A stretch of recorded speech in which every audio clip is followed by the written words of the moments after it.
Yani güçlü olması önemli.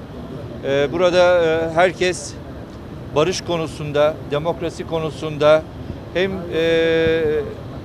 burası için, Başur için hem Türkiye için aynı duyguları paylaşması bizi de umutlandırdı. Gerçekten önemli ziyaretler olarak değerlendiriyoruz. Devam ediyoruz ziyaretlerimize. Herkesin bu denli barışa dair konuştuğu bir yerde artık barışın zamanı gelmiştir diye düşünüyoruz. Bölgenin savaş politikalarından bir an önce kurtulması gerekiyor. Bu konuda en önemli sorumluluk tabii ki Türkiye'ye düşüyor. Türkiye büyük bir ülke, güçlü bir ülke. Türkiye dış politika üretebilecek bir ülke.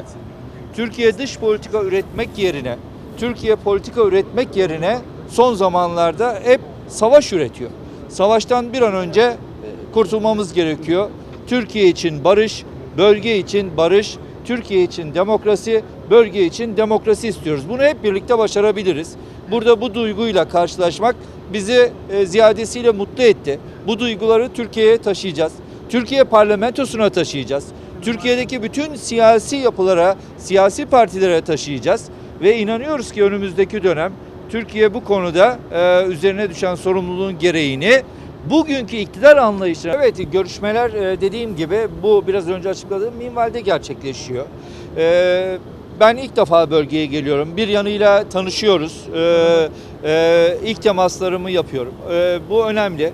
Hem tarihsel gelişmeler üzerinde hem de güncel politika üzerinde görüş alışverişinde bulunuyoruz. Geleceğe dair özellikle bölge barışının inşası konusunda görüş alışverişinde bulunuyoruz. Tabii sadece bölge üzerinde konuşurken burayla ilgili değil sınır konuşmalarımız.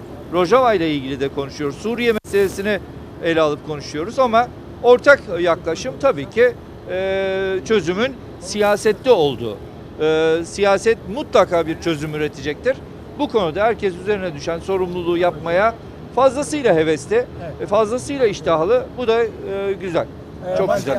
هەموو لایەنە سیاسیەکان کردەوە لە بەرپرسە باڵەکانی حکوومەت کردووە بێگومان یعنی پەیوەندی نێوان باکوور و باشوور لە چوارچێوەی پرۆسەی دیموکراتی و ئاشتیە خزمەت بە دۆزی ڕەوای گەلەکەمانەکە چ لە باکوور چ لە باشوور پێمێ دەکەین کە سەردانەکەیان ئەو دەرەنجامەی لێ بێتە کایەوە کە چارەسەرکردنی دۆزی ڕەوای گەلەکەمان لە باکوور لەگەڵ دەوڵەتی تورکیا لە چوارچێوەی پرۆسەی دیموکراتی و ئاشتیا چارەسەر بکرێت.